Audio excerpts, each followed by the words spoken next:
All right. Nobody Named Kevin podcast, episode 29. Remember, like, comment, and subscribe. Is anyone in the room named Kevin? Not legally. Fortunately. Not legally. Not legally. Unfortunately, not. How do you get illegally named it? Well, because legally my name is not that, so I couldn't legally be named that. Interesting. Your name I is guess. suspiciously close to that, though. I like how he doesn't say his name like it's not displayed on the camera already. Right. And y'all have never said it. Yeah. The past 29, 28 episodes.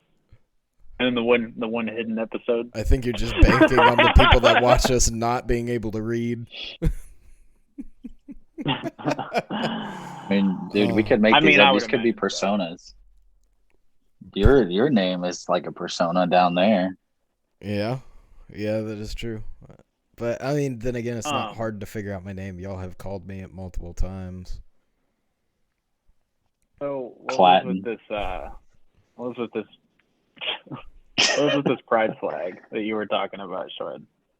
Oh, okay. So it's like a 60-second video I saw on Instagram of this lady. She's a teacher, and she was recording herself and talking about how over the pandemic, she took her the American flag down, and because it creeped her out or it bothered her, so she took it down, and then now classes started up again, and she can't find it. And whenever the kids say the Pledge of Allegiance in her class, she's like, I don't make them stand up or say it, or if they want to, they can, but I don't force it on them, And one of my kids came to me and was like, hey, it's kind of weird that those of us that do want to say the Pledge of Allegiance, we say to nothing. There's no flag in here. And she was like, well, y'all can say the Pledge of Allegiance if you want to point at that flag over there. And then she points the camera, and it's the LGBTQA flag or whatever, and she just starts laughing. She's like, so they just start saying it to that, and it just ended. I was like, my thing is dude, that's probably not good. How much does a flag cost? Nah, nothing at all. Not only our excuse. Not only that, I just couldn't find it. If you watch the video, she's because she's doing these body movements too. She's like, I'll look for it. She's like, yeah. So she probably knows where it's at too. Yeah, she probably knows where it's at too, and she's just like, no, I think she she thinks it's really hilarious to make the kid flex to the rainbow flag, which I mean, I guess it's kind of funny. It but is because you know the because, people will get mad. You know there will be someone outraged. Yeah, I'm like, but what's funny about it to her? I'm like, a parent's gonna call. If they haven't already, parents gonna call. And then what makes it so funny? Because the kid's really just hey, I just a question. Yeah, I kind of. She's like, yeah, you're gonna pledge to that gay flag. It's like, okay. I mean, it's kind of funny, but there's also it's weird because there's a message behind that flag. It's coming out, being accepted, all these things, a serious thing about that. I'm like, is it funny because you're making him pledge to gay stuff, or is it funny because you're trying to push an agenda of hey, this is okay as well? But it's how are you pushing an agenda if you're making fun of it? So are you doing the right thing or the wrong thing? I would say they're wrong if they're young enough. A lot of people in the comments were like, this definitely isn't high school, or someone would be making fun or talking shit. They're like, those kids are ruthless. It had to have been younger kids. True. If they were just yeah. So in my opinion, it's if you can't preach about the Bible, you shouldn't be able to preach your politics. And especially how she was talking about it, I'm not going to find that flag. And they can just preach to that one, or pledge their allegiance to that one. And I'm not saying I'm against LGBTQ. I'm not saying that. Right. Exactly. I'm also, I think it's I more don't that want we're someone preaching hey kids, you could smoke pot when, that's cool. That's one of my political ideals, but I'm not going to push that on all these other people's kids. You're supposed to educate them. I feel it's just more effect that she's clearly baiting, and that's what I have an issue with. Like, Yeah, she's she knows clearly it's gonna cause not. a problem. Yes, she's doing it on purpose to cause a problem. Like, so she, like, it's one of those things that if you know it's gonna cause a problem, why are you doing it then? Like, why? Like, you know you're in the wrong when you know there's an issue like that, because she clearly doesn't believe, like, oh, this is actually more important than the American flag, or else, like, it would. Well, she's also like, you know, it's gonna cause a problem. That's why I'm like, what is this gonna benefit? Is it like if you're willing to do this when there is a problem, like a really pissed off parent, don't be like, oh, you can't yell at me. It's like you challenge, you started this. Like, you know you're starting it. This is not like a complete innocence of the situation. Like, you know it's gonna piss people off, like you're saying. So like, do you want to get yelled at by parents, or do you know that you can get yelled at but nothing's gonna happen? Well, like, my other thing is, like, you wouldn't post it. Like, why would you post it? Dude, you know what I mean? Yeah, like, you're clearly baiting for that reason. That's baiting. But I mean, dude, I would say even in our days, because when I was like in 5th grade, I had a similar issue like with a teacher, but it was opposite. So like, because like, you know, like my family and stuff, like growing up, like we were like having gay friends or whatever was like normal. Well, one of my teachers kind of like went a little religious one day and spoke out against gay people. And I went home, told my mom, and she had like a complaint. And I remember the teacher was like mean as fuck to me the rest of the year after that. But like, it was a deal, because she was like, that's not what we believe in our household. You shouldn't be preaching that at school. That's not what school's for, you know? Yeah, that's like, I don't know. So, because politics aren't supposed to be involved in school at all. Like, they're supposed to abstain from it completely as far as like teachers are concerned.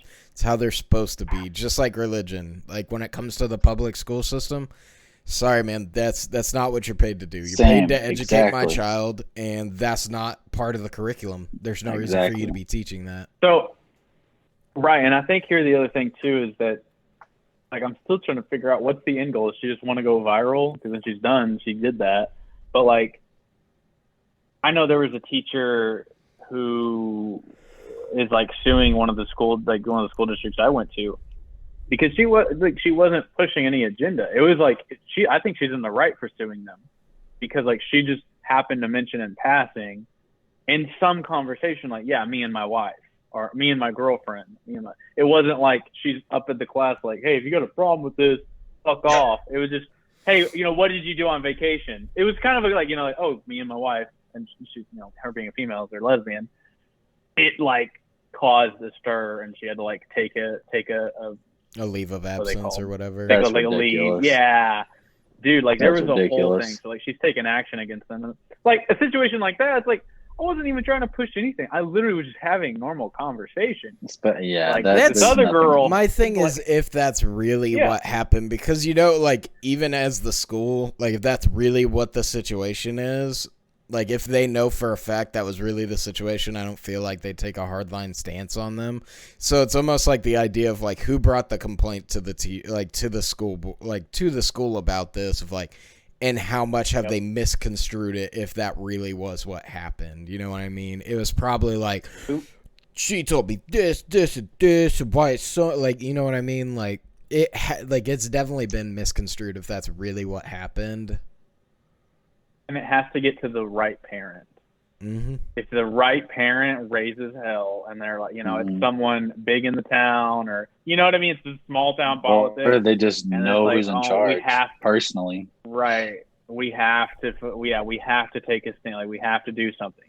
Same situations. I mean, it's cancel culture. Same situations that companies get put in sometimes. It's like, not that we care, but we have to take this stance. Well, because of that, now they have more problems on their hands. It's like, you should have just been like, within parent. As soon as your child leaves this high school and goes to college, I think they're not going to see any gay stuff going down there. Matter of fact, they're probably going to try some gay stuff. What do you think? Hey, listen here. Bro? I know my kid. He's not going to go to college, okay? He's not one of them brain types. Right. Yeah, even then, you're out in the real world. What's going to happen? You're going to start fooling around you're going to get past the drinking stage, and you're going to be like, hey, what's this do? What's this smoke like? What's this? And next thing you know, again, who knows? You're with the wrong person. I don't. Or because you're tweaked out, I just don't get why schools try to take like overly hardline stances on that stuff. Like, why? I get pressure. it if it's like pressure. Hey, okay, trust me, we're gonna have to look into this a little bit, but we'll probably keep you on leave for like a week. I don't think it'll take that long. As long as you didn't do anything wrong, we should be able to get you back here pretty quickly. But this is what we have to do. You know, just based on the situation, I'm on your side. We're rooting for you. I'm working to clear it, make sure that you're good. But the other thing that like bugs me so much about that is like there's no accountability on the parent or the teacher's side. They can just make false claims like that. What do you mean? Yeah, from a teacher perspective, even if she's in the right and like that's not how it went down, she still got kicked off. That reputation's still tarnished. But that parent who lied doesn't matter. There's no repercussions for them for lying. Like the kid doesn't get kicked out of the district. Like there's nothing going back to the family that caused an issue that wasn't there. Yeah. You know, and dude, the other thing it perpetuates is that because it isn't that big of a problem, that kid knows, once again, because it's probably not the first time in their life that it happened, they can go to mommy and daddy and they'll fix it. Mm-hmm. And then they're going to get put out into the workforce. They're going to be a horrible employee because mommy and daddy can't fix the politics at work or can't fix that you don't want to do a certain responsibility at work. So that's the problem, unless there's a real issue, right? Like, I don't know, a myriad of things, you know, like the teacher is like, I don't know, going a little too far with it, you know, demonstrating gay sex on the table. Like that would be like, okay, a parent needs to call in.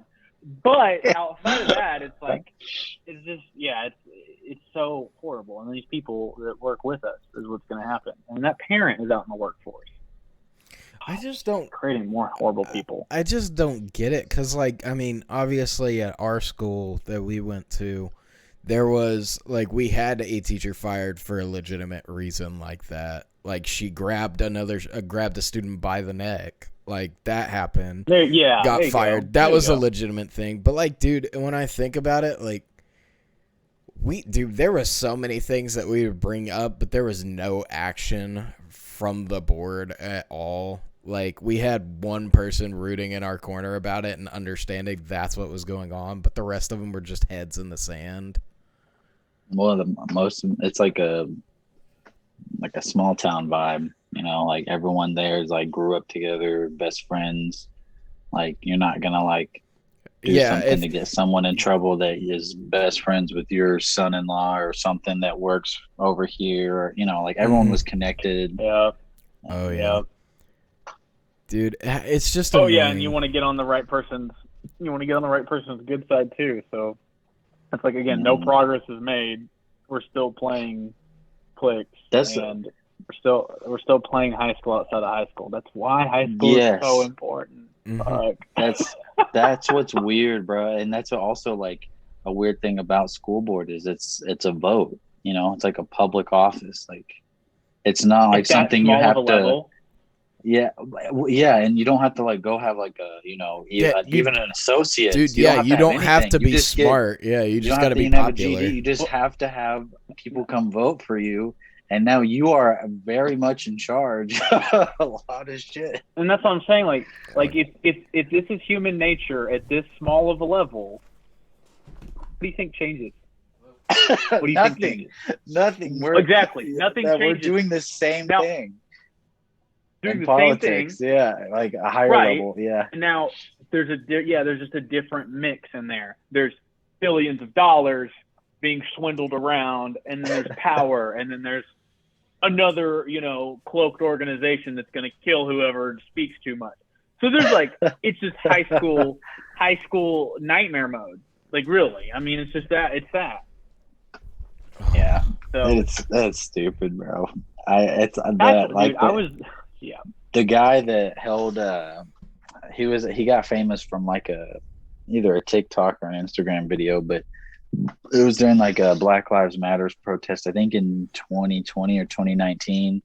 And I want to say it was some northeastern state. I'm not sure, but they were like walking past his house and he stood on the lawn with his wife with like an AR-15. Oh, you remember that guy? Oh, that was So okay. Yeah, he's supposedly running for senator in that state now and has a bag. So like, you want to talk about high school? Like, he just got famous of a stupid video out there cocking his fucking dick out there, and like my biggest. Now I just like. My biggest thing is like, dude, I found it sad that is what like the Republican Party politics have turned into. Like, that dude spoke at the Republican National Convention. Like, I'm sorry, dude, I don't see that as like, this guy needs to be a public speaker for us.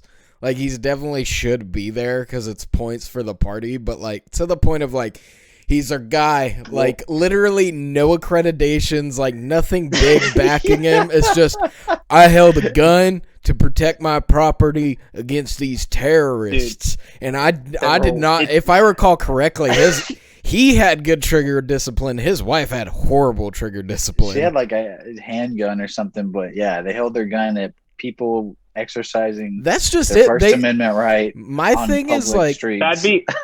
that'd be like, that's like one of the most American things that happen. My thing is though, like, he didn't violate any laws. Like, I don't judge that guy at all. He's on his property. He feels like something might happen to his property. Hey, I get it. You have the right to do that. I completely understand. It's a mob. The last thing you need, like, it is something you should legitimately worry about your safety about.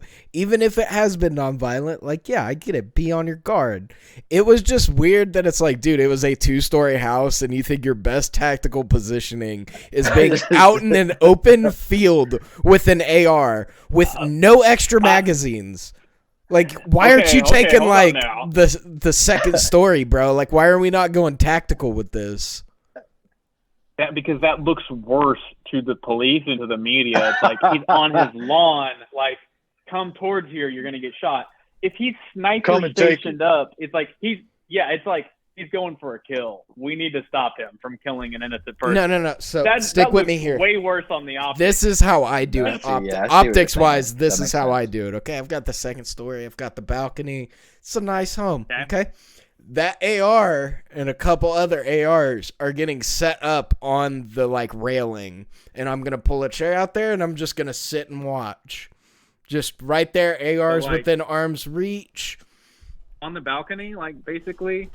Mm-hmm. Yeah, on the balcony. Guns not in hands, so I'm not pointing it at anyone. I'm just letting them know, like, probably not the house you want to mess with. Also, he has to also, here's the thing. Wife.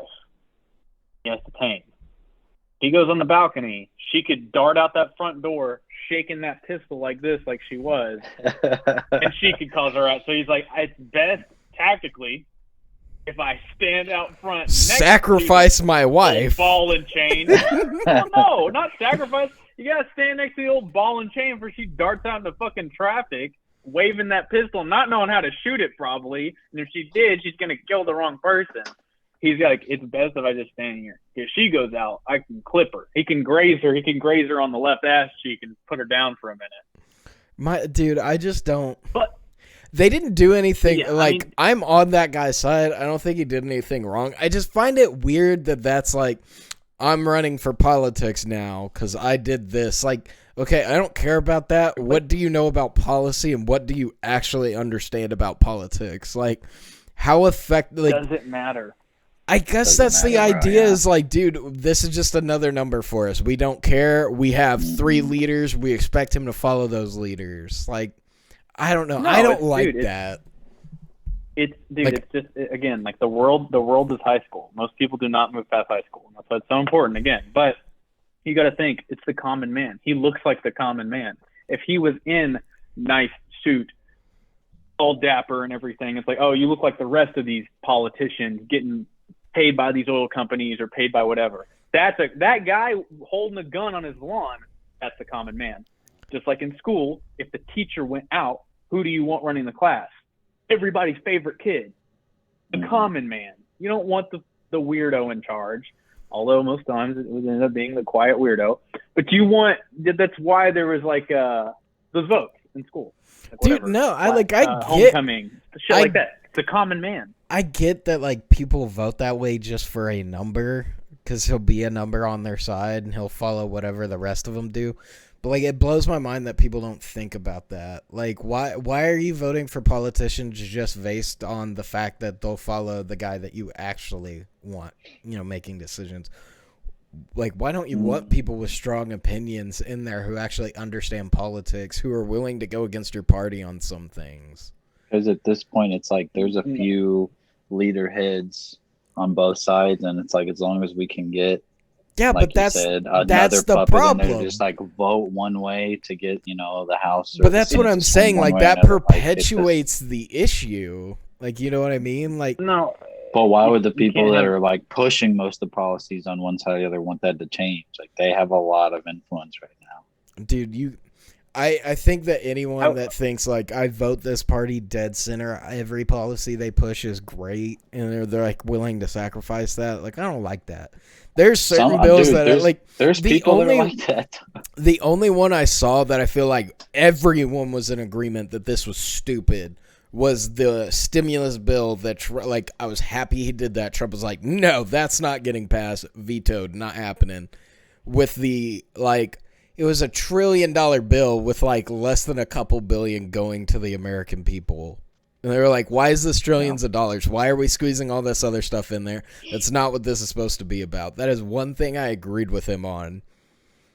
Dude, I wouldn't even say like the whole voting. Okay, so the whole reason you would vote for somebody that would not be outstanding and push back against the grain is because not everybody can be a leader.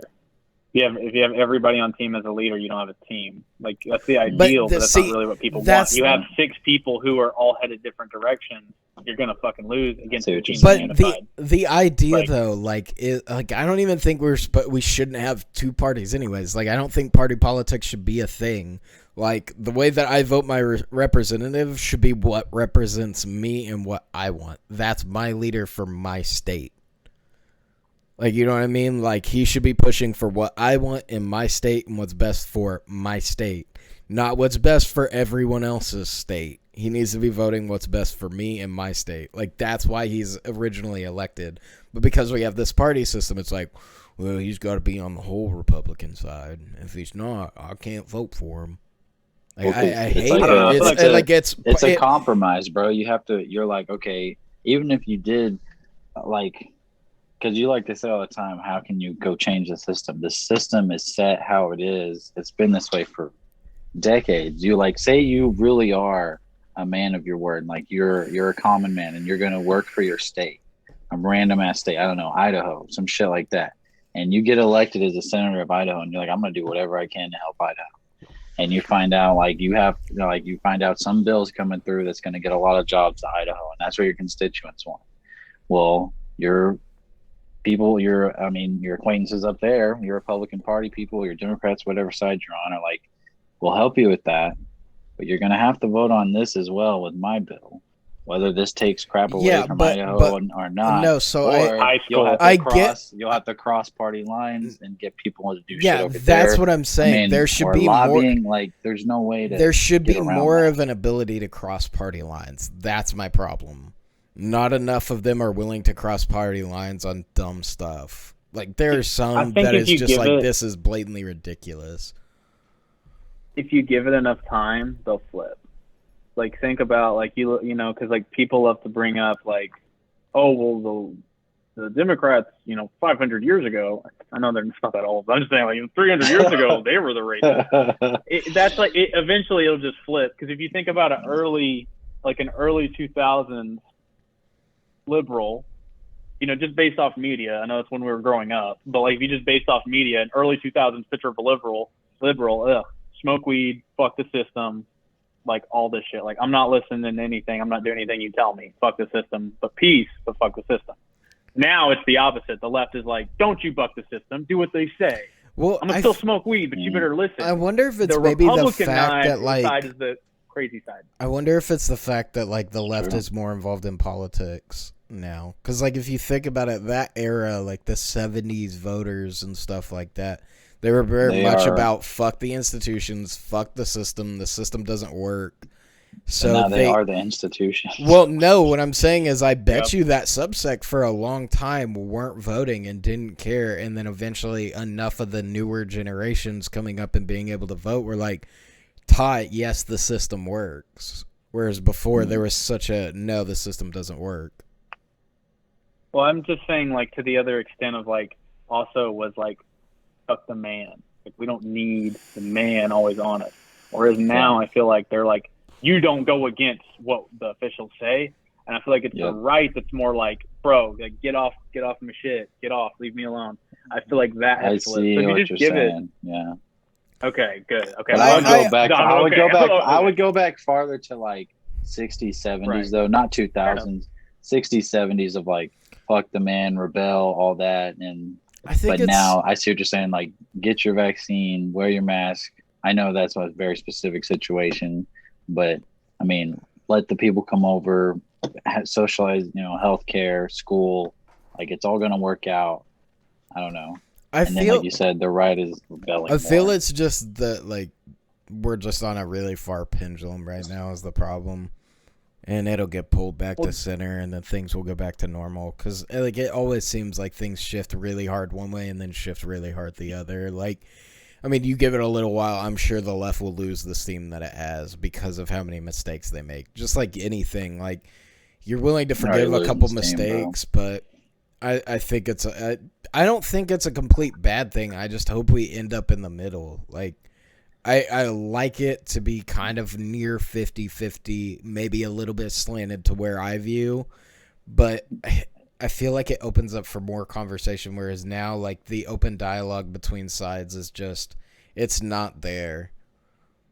I honestly, I think it's always been that way, and it'll stay that way. Yeah, and I kind of think, I've been thinking more lately, like, okay, so I voted for Biden. Like, I thought that was like the best choice, and I still think it is, but part of me is starting to think with everything that's happening, like, or I like, because I'll watch like some Fox to see what the rhetoric is on the right, and like the shit they attack Biden for, it's like if Trump would have won his second term and did all 8 years, like if shit's hitting the fan or stuff's going wrong, like it would have still been on him. But right now, Biden taking that win, I feel like it has just fueled another. He's running 24, no doubt, and I feel that fueled another fire, dude. My thing is, like, I don't. We would have been done. We would have served our time, and he would have been done. Like, we would have moved on. To be honest with you, I don't feel like Biden's doing that poorly as president. Like, I'm not quite sure what they're attacking. I'm sure they're attacking, like, the Afghanistan pullout, but I'm like, dude, it would have been way worse. Like, if you look at the policies and the way that it goes, Bush got us involved, Obama kept us there. Trump literally was the one who set in motion for us to pull out. It was going to be screwed whether it was on any under president. It would have been a rough pullout, and Trump wanted to do it a month earlier to pull us out. Like, it would have been bad. Yes, he's inheriting it. Like, that's my thing, is like, how do you not look at the fact that, like, your president was the one that wanted this, people and they're never just like, do. yeah, but I didn't want him to execute it that way. People never look at it like that. They don't. That's my point. That's it's that warped perception, and I see what you're saying. It's the warped perception of, like, the vaccine is now more mass produced and more people have it. They're like, Biden cares, and it's like, well, okay. Who started that? But dude, same thing for the Afghanistan thing. I agree with you on that. Yeah. Who started it? But it's like, no. People aren't going to look. Like, gas prices. I don't know why this is always every election cycle. They're like, it's literally, here's the fucking template. It's like, for whoever voted for insert the opposing candidate, enjoy your $8 gas. It's every 4 years. It's like, we've never seen it. Dude, everyone says that that's gonna be $8. I would think like the most, like, a pretty recent example is during the election when Kamala Harris was asked if she would take the vaccine. She was like, if Trump's in office, I won't. On live television. Oh, yep. But then, like, everything flipped, and they're like, take the vaccine, and it's the same one that Trump's administration got started. So it's all bullshit, but it's just them bashing each other for an unnecessary reason. Like, I don't know. It just stirs up more crap Dude, on the civilian level. My thing is, like, dude, say what you want. Like, I do think Trump handled it poorly, but I don't think he made just bad decisions, like, during all I'm not that saying stuff. that. Like, I'm just saying him, like, getting the green light on the vaccine so quickly, like, that getting was it good. down the tubes. Granted, a lot of that also came with, you know, those companies kicking ass. That was not just a Trump thing, but Trump eliminating a lot of the red tape was a great thing. Same thing. That would have happened with either one. That's my point. I don't get the idea behind politicizing it. Like, I'm with you on that. I think that's stupid. Regardless of whether Trump was in office or not, he didn't make the vaccines, so I don't care. If he's going to use it as a political talking point, good for him. He should.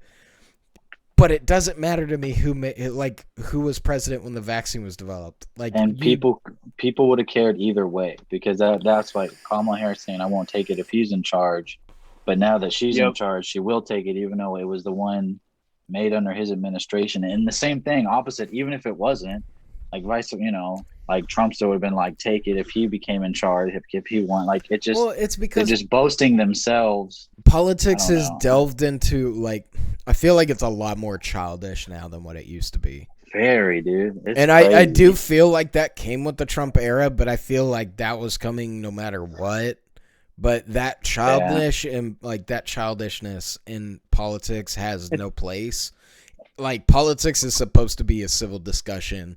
It's okay if you're on opposing sides and you argue about it, but the point of like that, of like political issues, we don't want him to win so bad I'm willing to risk my life for it. It's like, dude, it makes no sense to me. I feel like it's probably always been that way. We're just aware of it and like can comprehend what's going on, because if you think about, I don't think it was just the Trump era, dude. I'm sure if we went back, I can remember, era, man.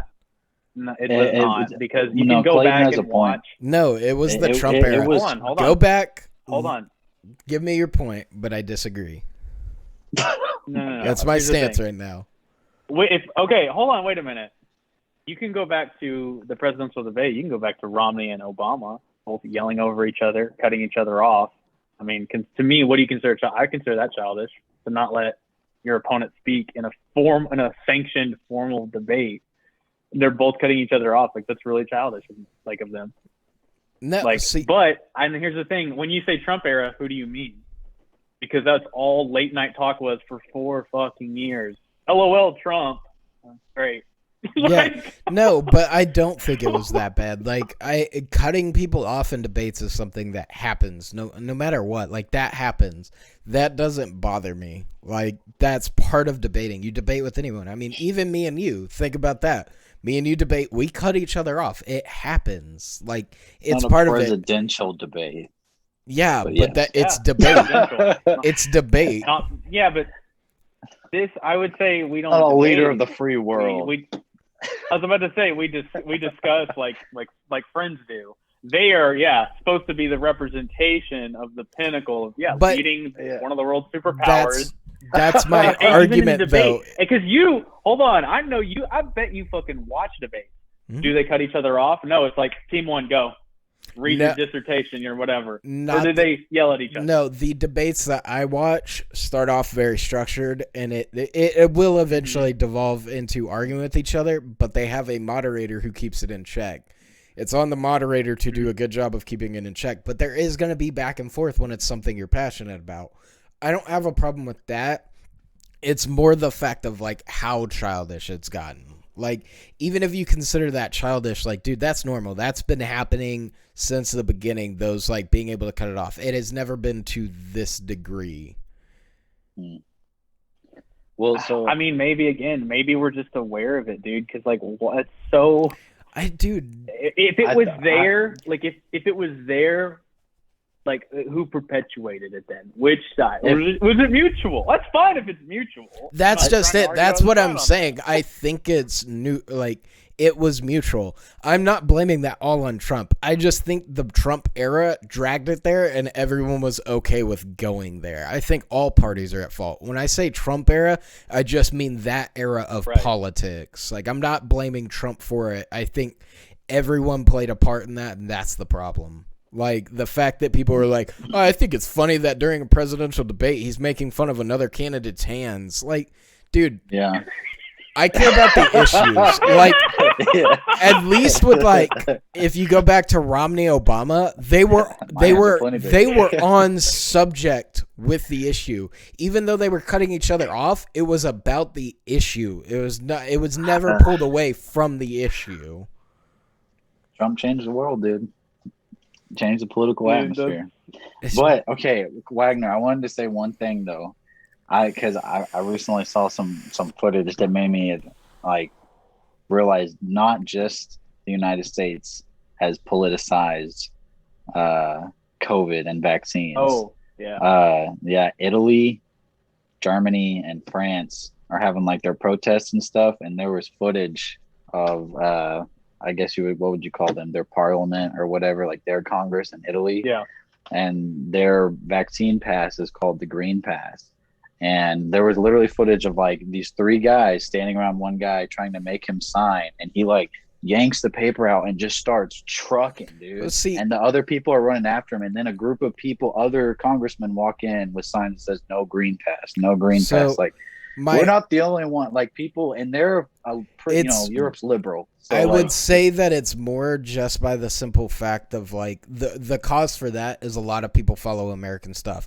We are not a nation that follows other nation politics, but a lot of other countries do look at our politics because we are such a powerhouse in the world that a lot of nations follow suit, and a lot of people take our stances on stuff because the same thing. Even those places like that in Parliament and stuff like that, it is still a debate for freedom is what it is. And everybody wants that more freedom. The problem is, like, dude, I don't think this is the right issue to be picking that on. Yeah. So, I agree. I know it's politicized over there, but I don't think it's as to the degree as it is here. Dude, I'd say it's more crazy, dude. I was about to say, like, if you saw the they're videos, about man, 6 like, months. They're about 6 months ahead of us, as like in far as laws and shit like that with the vaccine and COVID. Right there, I would say if you saw the videos, there's a more organized protest around their legislative buildings or whatever you want to call it, like political buildings, and then there's people protesting in the street, eating outside the restaurants, burning those cards.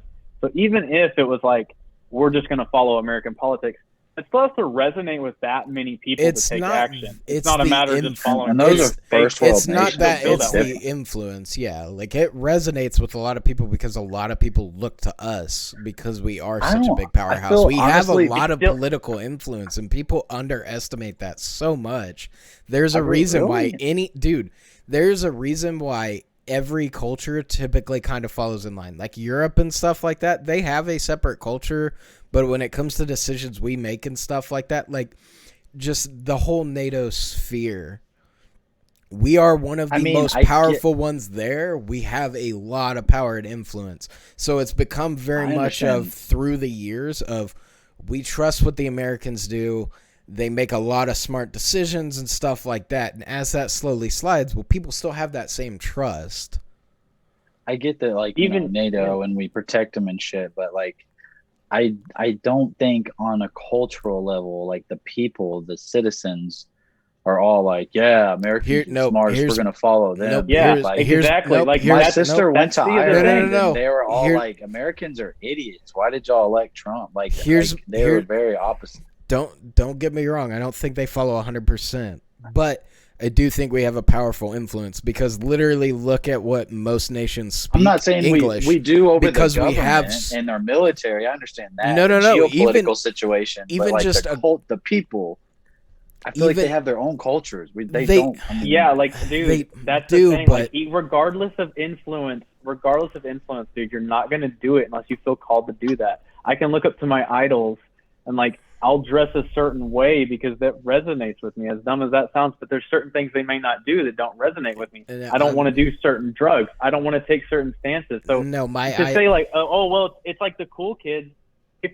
Dude, I wish you would watch those videos because you can't look at that many people and be like, America did it. No, I look at it as influence. I think y'all are underestimating like mob mentality and stuff like that. We influence economics. We influence their laws as well. Yeah. Like, People underestimate how much power we have. So their politics is slowly, because we have such influences there, have become more and more like ours. What ends up getting argued in politics is near the same things we are. It doesn't become such a big issue. There are slight differences, but something this big, yes, we have a lot of influence in this sphere. I understand that. I'm arguing if the people, like not politicians, not legislative, not military. But what I'm saying is those people have been influenced by us. That's why they would resonate with that subject, because they have slowly become closer to us. But why would that impact them? Okay, if your favorite person you look up to your whole life was like, sucking a dick every morning is my favorite way to start the day. Okay. You have literally zero interest in that. Like, you are like, no, that does not interest me at all. Just because my biggest influencer, if you were going to suck a dick, it's because you wanted to suck a dick. It's not because the guy I look up to is doing it. Once again, y'all are underestimating the amount of sphere of influence we have and how many things we influence. What I'm saying is that person may not immediately resonate with it, but you got to understand that all these other things and years of development and influence that we've had on them has slowly shifted their government, the way their people look at it and stuff like that, because their governments are making similar decisions to us. Not 100%, but similar. I agree. So eventually that same mistrust is going to be there. That same problem with it is going to be there because we have influenced them in so many other ways. I do agree with that, because when Trump got elected, they had France almost lost their election to a hardcore right lady. Yeah. But Macron won. But generally, the European Union is pretty liberal. Like, I wouldn't say they're as hardcore like anti-vaccine or any as we are. And that's why I think it's like something to pay attention to. Like, you know, like I don't disagree with you. I feel like, Devin, you're looking at it very base roots of like, if I decide not to get the vaccine, someone over there is going to agree with me and not get the vaccine as well. Where it's no. You got to think the overarching and the years of influence in their politics and stuff will slowly morph similar to what ours is. And that's why we're seeing them run into the same issues and kind of arguing about it. That's why I don't think it's as great a number over there, because they are more liberal than we are here. But that doesn't mean that those conservative people aren't there. I know, yeah, they are there, but I don't know. Overall, I feel like their conservatives is almost our middle ground. Like we have it's really crazy, really far left and right here. Like, dude, I'm sorry, I don't take a middle line stance on certain things. No, I'm saying Europe. I'm saying Europe. They're almost. Their overall politics, I would say, are a little bit universal more towards healthcare, universal schooling. There's like all these countries, but you can travel all between them. You pay with the euro. But like, everything's very socialized. Here's the other thing: the reason Big Brother protects them. Well, it's not even that Big Brother protects them. It's just the sphere of the fact that they were able to get that through and very liberal when a lot of people were on board for it, whereas it got brought up too late for America for universal health care. Like, I'm sorry, we picked the issue too late. They've gone too hard stance on one side versus the other. So those conservative sides that are over there, don't argue against it, because it's been the norm and it works perfectly fine for them and it works great and it's fantastic. Like, I guarantee you, if you ask any conservative in that country of like, do you want privatized healthcare? They're probably like, hell no. Why? Like, look at America. It costs you $20,000 to have a baby. $20,000 to have a baby. Think about that. Yeah, that's insane, dude. That is fucking crazy. Like, and you ask them the cost of insulin and stuff like that. Like, that's why I don't understand people's hardline stance against like socialized healthcare. Like, it makes sense. We've seen it work in other nations. Like, this is a problem that affects everyone. How do you not realize it? Like, it is scary, the fact that every person, like, no matter how secure you are, like, even in my position, even in Devin's position, even in your position, even though we're very secure people, if you got in a car accident and all that stuff happened, everything's getting drained and it puts you close to bankruptcy. Like, that's insane to me. I mean, dude, it's already going on, bro. Her appendectomy. Like before we got it lowered for being lower income, it was 56,000. Mm-hmm. And they made us get it. Like we went there, like she has an abdominal pain. They're like, you have to get this now. You're staying. And I'm like, I mean, I'm glad it happened, bro. We're just like, fuck. Yeah, and you got stuck with a bill that you can't 12, do anything like, about. Yeah, I'm like, great. But I was wondering, like, I understand. So two things on the healthcare, bro. I understand one is like we are bigger. Like our states are like bigger than some countries over there. So like how big it would be hard to manage that level of healthcare. And two, and I know it's very shittily run, but our VA, I've always heard bad things about that. And that's basically like our example of how it would work here, if I understand it right. And it's shit. So like if I were to do it, if I were to pitch it, I would be like universal healthcare by state. Like Texas has its own healthcare for the state. Oklahoma has its own instead of federally. Federally is too big. Too much stretch. I get what you're saying, but the problem is with the way that our nation is set up. Keep in mind that like the best phrase for our like nation is we are 50 countries pretending to be one, like masquerading as one. The problem is if you look at the economics of like the states and stuff like that, you'll notice a lot of them take a lot more than they put in. It wouldn't work. A lot of those states just are not profitable economic states.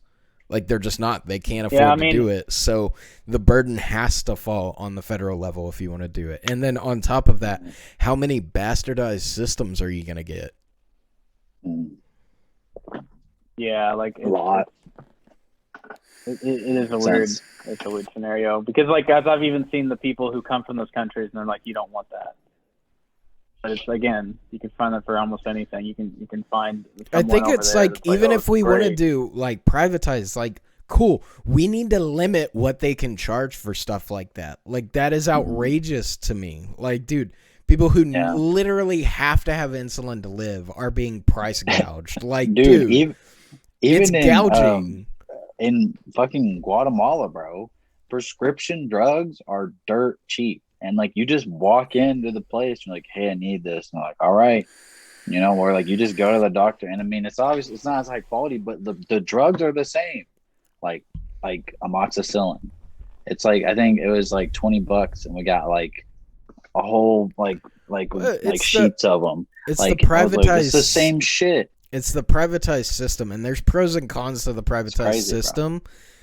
Bro. Like, my problem with the privatized system is why would you ever want to actually cure anything with a privatized system? I'm incentivized not to. I'm incentivized Make to too much money. Well, no, it's like that. If I fix the problem, I can't keep selling them the solution. So why are they giving us? So it's like, well, if you decide to take it, if you decide to take all profit margin out of it, like. Why would I ever start a business building this stuff? Like, there's no way for me to make a decent hunk of change out of it. So, like, that's why I think there needs, like, okay, cool, let's limit the amount they can charge for this stuff. Like, this is outrageous. Yeah, it's like a human's rights. Yeah, which would be, I mean, honestly, if you think about it from a business standpoint, if you did cure more stuff, that would make you have more customers. They'd be like, well, go to this spot. They'll actually get it done. That's with anything in life. No, don't get your oil change there. Well, you're going to go to here. It's like, no, it actually gets done. Well, that's high-quality service. You'd have more customers. You're not thinking large scale enough because it's like... A lot of it's treatment. It's only... Yeah, like, that would help with, like... I get what you're saying with, like, treatment-wise. That would make sense of, like, oh, I go to this hospital. They treat me better. It makes more sense. But... when it comes to, like, the company is building out these drugs and stuff like that, it's not a pick and choose. Like, it's just not. It's like there is one maker who discovered this. They get a patent and stuff like that. It cannot be made into a generic drug for, I think it's like 10 or 20 years. They get to hold a monopoly on it to make back their money that they make, that they did on research and development of it. So they're given a period of time in which that no one else can make it because they have to be able to get their profit margin back.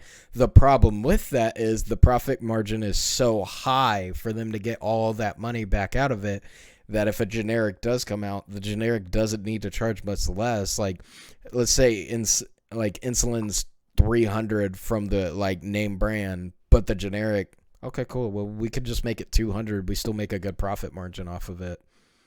Like, if they both agree to stay high, it doesn't fix it.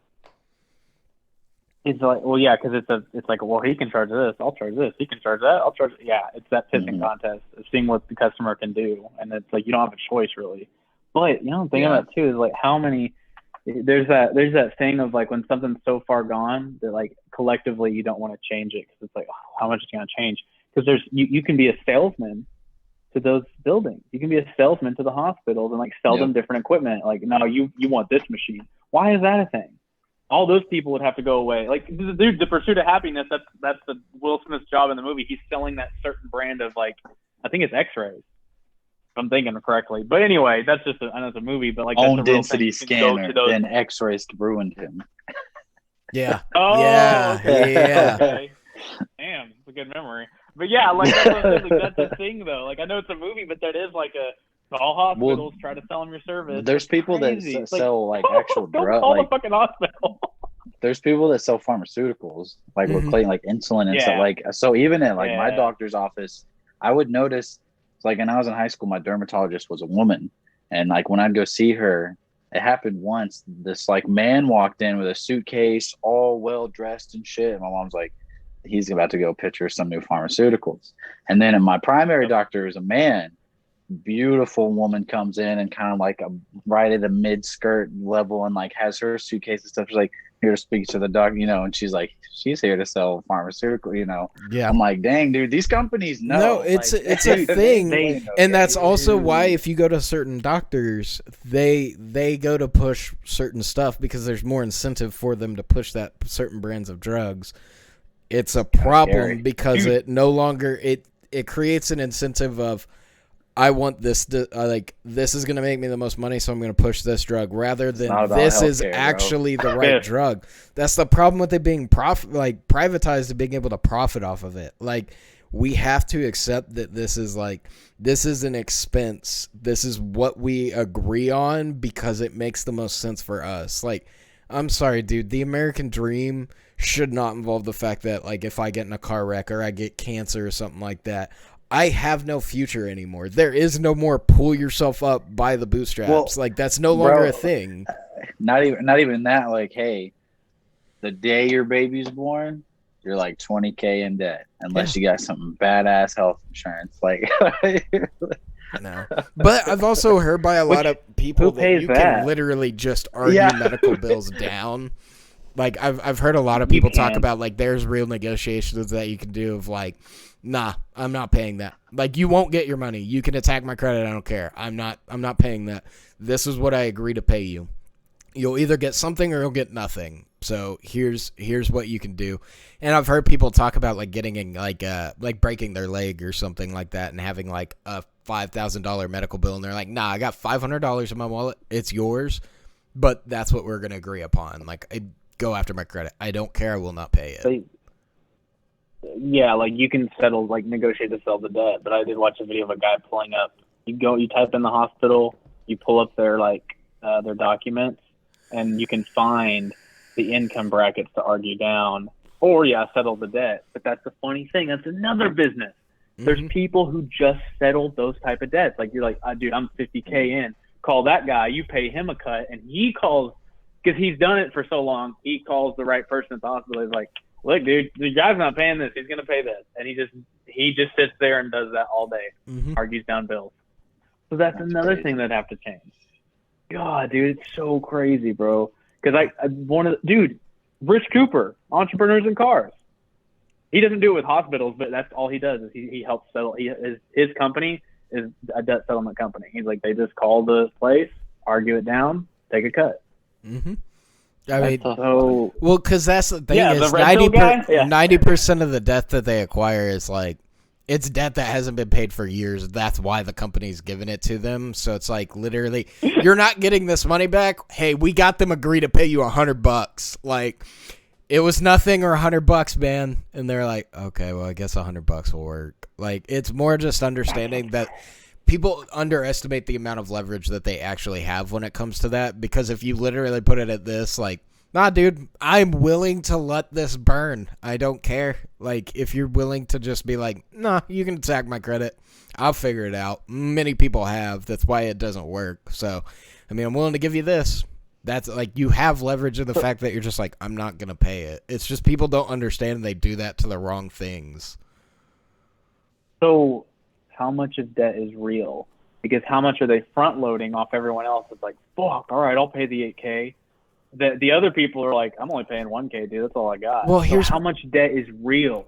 It's not that. It's like, I get what you're trying to say, but like when you really think about it, those companies took on those debts, and those are registered debts. They took on those debts, and they're still they're still profitable, though. You know what I mean? But from where? Where do they take the debts on from? You know what I mean? If I'm just like, hey, this surgery costs $50K. Well, I got insurance.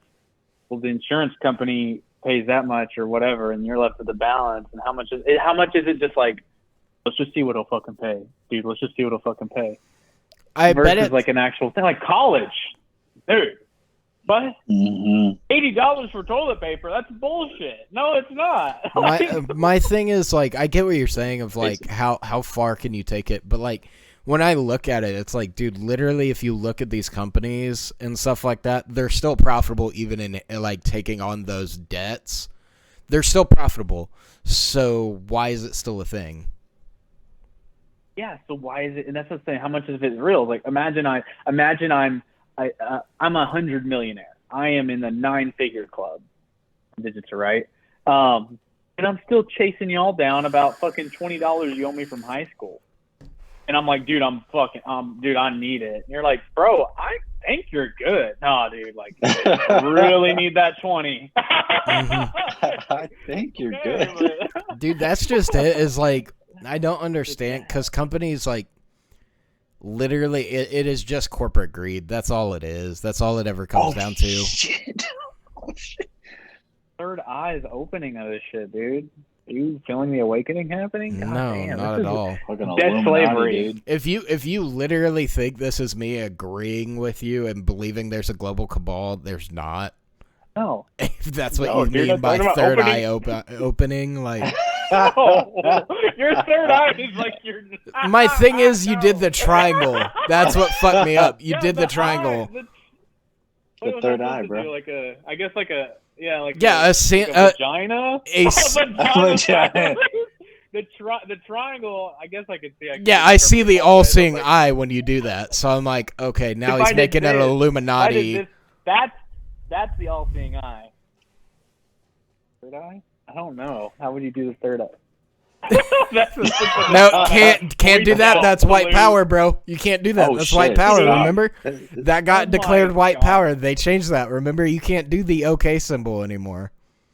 Oh, my God. Well, that's great. So maybe a screenshot of that will take me down one day. The way I look at that is... Dude, we all just did it. I look at that, and my thought process is, like, 100% of, like, is it one of those scenarios where people blew it out of proportion, or did the white power people actually take this and change the meaning of it? And it was like, man, y'all gotta ruin everything.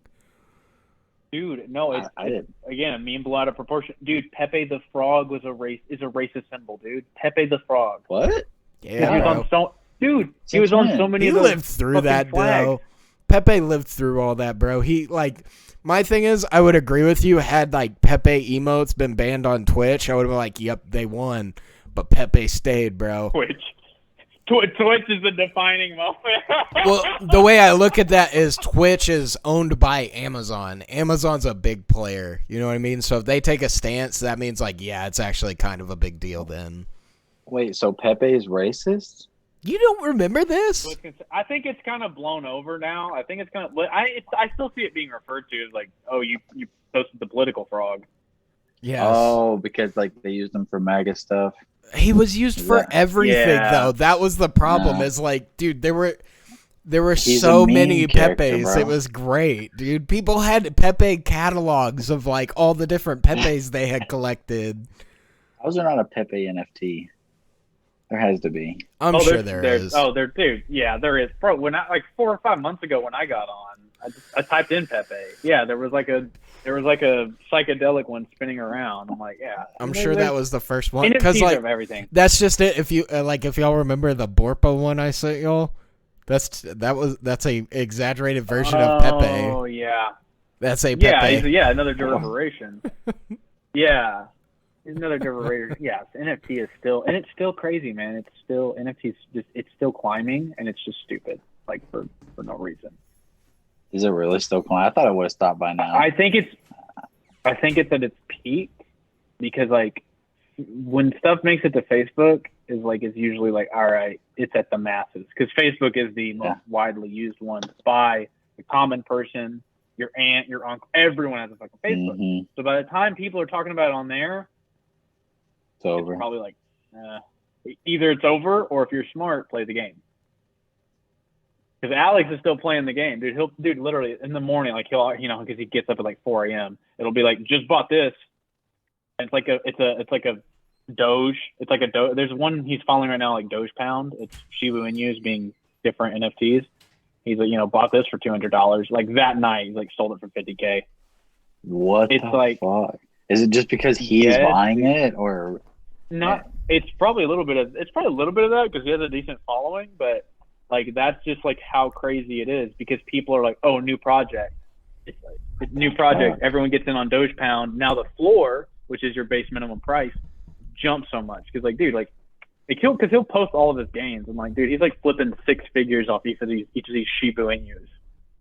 Like, it's that's just so ridiculous. Like I said that few episodes back, just like that in-game level of money of like, what can my money do? This is so funny to me that I can just make $200,000 in a day sitting at my computer, because people buy dumb shit online. Like, that's crazy, that is like, bro. what does their world look like? Because we have so many preconceived notions about money. We have so many preconceived notions about our just world that we make up. What does the world look like for them when those notions have been shattered?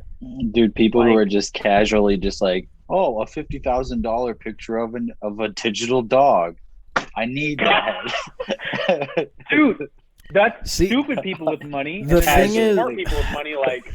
The thing is, like, beforehand, like, with art, I could make sense why there was so much money in art, and that's because it was very easy to launder money and make underground, like, deals and stuff like that, because, like, it's very hard for them to assess the value of art. Like, it's hard for the IRS to be like, yeah, that art piece makes sense. It was worth that much. That's pretty smart. So, well, typically, like, the reigning theory is what they do is, like, they'll hire an artist, have him make create a painting.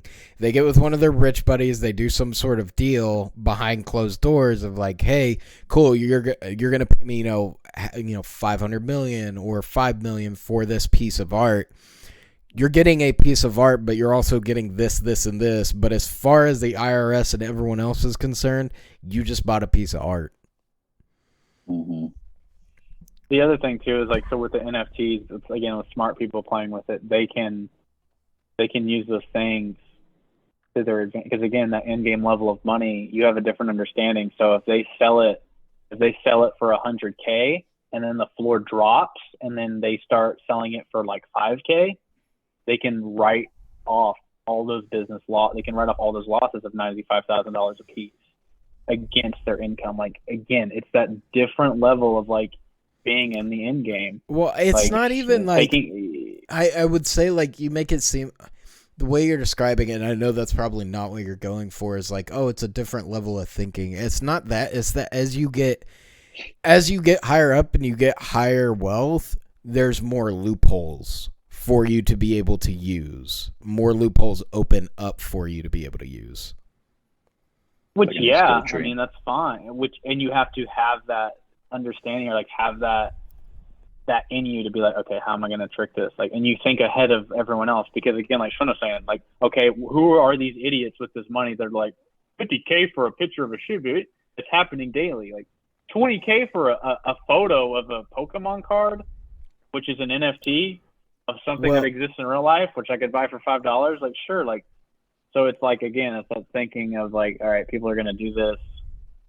It's crazy to have that money and still be stupid. I think that's what's like crazy too. Like, to have that much money and be dumb still of like. Well, you got to think, if you've got that much money, you may be smart in one aspect, but you have it's about the connections you make, right? Like, it's not that these people are finding these tax loops themselves or anything like that. It's that they've met the right people who, like, oh, hey, we were at this party together. I talked to him. We've kind of started hanging out now.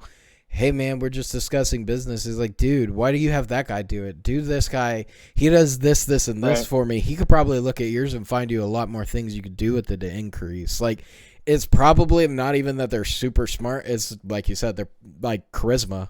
It's probably just charisma. Like, there is a wealth of, a smarts of, like, starting a successful business and being really good at it. But then there's that level of, like, I've met the right people and connections to be able to work this and make it even more profitable. Like, they hit a different spot in the business, like, growth. You know what I mean? Yeah, man. I mean, I think, again, like, understanding how to make friends and, like, where, you know, like, how you can fit into a group and, like, again, high school. Yeah, schmoozing. So much more important than college. Full circle, dog. I don't think it's... Dude, but like, it is. Like, I think it's more important than college, because college is just that. No, so really matter. here... Like, you can be friends with... No. You can be friends with just your roommate, or if you're already in that frat culture, you're going to get thrown... If you're in that jock frat culture in high school, you'll get thrusted into the jock fracture. Ugh. I would argue both share really high importance in the fact that, like, high school is, yes, where you learn how to interact with people. That's very important. But then in college is where you actually get the connections. So, and here's why. Okay, here's why I still think high school is still more important. More people go to high school. Everybody goes to high school. More people than go to college. So you have the majority you're dealing with in high school. The other thing about that too is that I think a lot of the reason people overlook it is because that it's that fantasy that's been sold us for so long. It's like, don't worry, the popular kids in high school are going to be the trash guys. All the nerds are going to get the ladies and rules. It's like, actually, no, they're actually all doing pretty fucking well. There's like the amount of the popular kids that are doing shit is the same amount of the weird kids doing good. My argument to you is, like, I disagree with your premise, but I agree that high school is more important. I think the reason why I think, like, college is more important is because that's where you actually make that. Whereas, like, high school is the training grounds of you learning that, like, base roots of building connections, but those connections don't matter so much. But then once they go into college, that's where you see a lot of those people flourish, because now they're using the skills and they comprehend how it can work for them. Because, like, that frat culture, 90% of it is, like, my buddy's got a smart business with his dad. He's got me in there. So once I get done, he's going to bring me on to that company. I made that connection because I was cool with this guy. Whereas, like, high school, I just don't feel, at least maybe in my high school, there was just not that many people with really great connections that could have been life-changing for us. I mean... I see what you're saying. I mean, if I think about it, I mean, it could be happening right now as we speak. You know what I mean? That connection could have been made, but also, like, knowing how to do it is still going to translate over. Because if you try to practice and you get there, it's like, dude, you have such a vast pool. So, like, I think it's just that, like, it's just funny to really have that realization of, like, no, dude, that's just in the movies, bro. Like, dude, because, like, it's funny, the popular kids in high school, like, I look at them now because I saw a lot of them on social media. They're wearing very nice clothes to work. They're doing exactly what you think, driving nice cars. It's like, no, they bullied you. So, too. No, here would be my argument is, like, I actually think both people actually turn out really well. I think it's the middle ground people that don't. Because, like, those smart kids, like, a lot of them will go off, be engineers. They'll go off. They'll take a traditional job in which, like, connections aren't huge. They still have an in, and they can go in with what they've done. And then, like, you have the frat people who literally it is just that because they're popular. They have an in. They may not be the smartest. And then you have the middle ground people. Like, I consider myself kind of a very middle ground person. I don't think I was far in either direction, really. I think I was very middle ground, and I've ended up kind of middle ground. Like, I don't have that many connections that work for me. I'm not the smartest, so I can't, go into, like, computer science and, like, learning to program, and I can't go into finance. Like, all those things. Like, I'm just not smart enough for it. I don't think like the other side of the kids is the smart kids, because like there's plenty of the popular kids that are actually pretty smart, which is also another lie that's told. Well, yeah, there's a dumb one, but there's an equal amount of dumb, weird kids. Like, I mean, weird kids, like, the kid that never changes his clothes, the kid that never, like, he always has a smell on him, the kid that seems normal until you get to know him and he's a hardcore brony. The weird fucking people that you're like, arm's distance. I can talk to you in the one class we have, but do not even fucking think we're friends. Oh, no, I don't disagree, but that's what I'm saying is like... That's what I mean. I don't mean just like, if you're smart, you're lame. Yeah, no, I feel like there's those middle ground people that, like, that's where a lot of people end up. I don't know, man. I just think, like... I think high school is the training grounds. College is where you actually implement what you've learned. And that's where you're, like, and it's just as important, because it's like the argument of, like, can you execute on it? I think it's also, like, if you don't go to college, it's also the workforce. I mean, really, truly, like, fuck, man, like, like that. I think that's really, because there's a lot of people, if you don't go to college, what do? You get a job. Yeah. That's really your two options. After school, you're like, oh, damn, all my friends are moving on. I don't know what to do. Well, that's just it, too. I mean, think about our friend group. Some went to school. We went to school, dropped out. You went straight to the workforce. Like, there's not really many options. It's like, fuck. Well, that's just it. Like, what's funny too, though, is like we both went in. Like, I went into the workforce first, but like we all kind of ended up in different spots in the workforce. You know what I mean? Yeah, no, for sure, dude. But, I think that's why, like, so much of politics is because you have to, like, you still have to base a lot of things off of high school. Like, yeah, there's that tier that wants to do well. There's that tier that is, like, living for a different cause, in anything outside of politics, just day-to-day life, man. But it's like, you gotta, like, hey, how would I do this in high school? Like, like that, and that's a sad reality. Well, it's a sad reality. Which, speaking of doing good, like, go ahead, because I'm about to change it. No, like, I agree with you to a degree. Like, it bugs me that is an element in politics. Like, if we're being honest, it shouldn't be that way. It literally should be the smartest, the well thinkers should be the ones making the decisions because they're thinking through it. But like, that's a flaw in the system. It shouldn't be just a popularity contest. Like, and that's a problem. You keep it free and open. The other thing. Mm-hmm. The other thing about, like, kind of like, it sucks that, like, our system or our education's this way or whatever. It's really human nature. I was talking to one of the waitresses at the restaurant, as I typically do. I feel like it's like 20 of my stories start that way. Yeah. But anyway, the point is, she was like, "Hey, you're here a lot." I'm like, "Yeah, I know." Da da da da da. Small talk, and then I was like, I made a joke. I was like, "You're here a lot." She works there. She's like, "Oh yeah, I'm here like 7 days a week, but soon it's gonna be harder on me because I'm going to school." And I'm like, what are you going to school for? She's like, "Oh, I don't know, I'm just going to school." And, like, there's, like, this way she said it, and I'm like, wait a minute. I was like, what do you want to be when you grow up? Even though, like, she's, like, already, like, we're all the same age. I'm like, but what do you really want to be? She's like, she, like, turned around to her coworker. She's like, I can't remember her name. She's like, Mary or whatever. She's like, what do you want to be? She's like, I want to be an author. I really want to write. And I'm like, that's awesome. Are you writing? She's like, yeah. She's like, I write very frequently. She's like, there's a novel I'm working on. And I was like, okay, look how excited you are when you talk about that. The other girl, I'm like, so you dodged my question. What do you want to be when you grow up? She's like, I don't know. Like, my family is going to say this. And, like, I feel like a lot of people don't, really look down. They look down on it. I'm thinking sex work. But even then, I'm like, that's a different thing we're looking down on now that we're having that conversation and progressing on. But I'm like, what could people look down on anymore? And she's like, I really want to be a teacher. And I'm like, then why don't you go fucking be a teacher?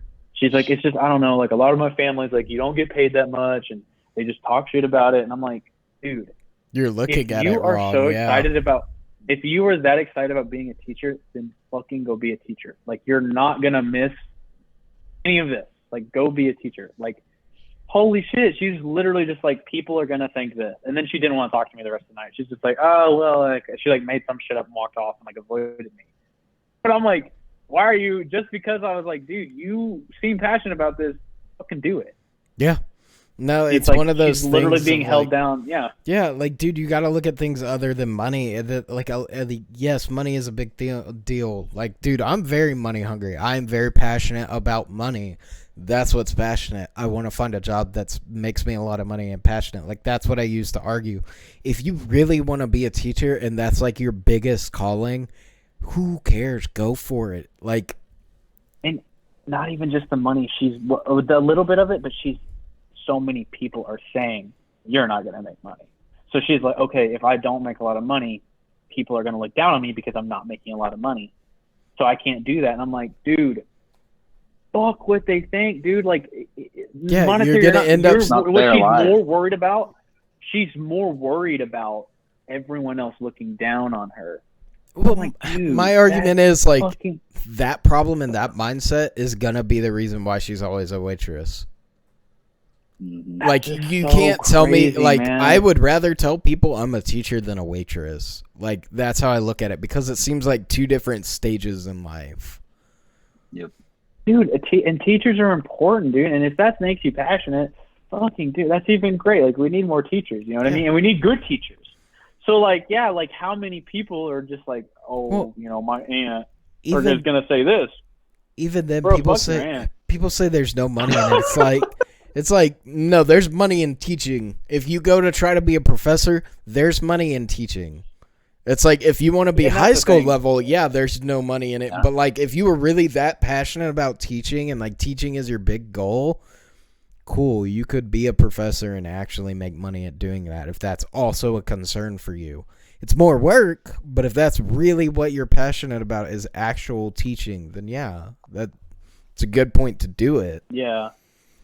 Yeah, that's so crazy. I'm like, you're gonna let your aunt, I think it's her aunt or whatever, whoever in her family, like, dictate that. I'm like, you know what I mean? And you know, she's like, well, she's a teacher, and I'm like, dude, look, yeah, that's what I'm saying. Like, and keep stuttering. To the other degree of like, how much do you dislike something? Because every job suck some days, or have parts about it that just suck overall. I mean, everything at the end of the day is work at some level, dude. Like, even dude. Today I had a horrible skate session. Not going to be like, I quit forever. It was just one of the worst days of the work. You know, like, still love it.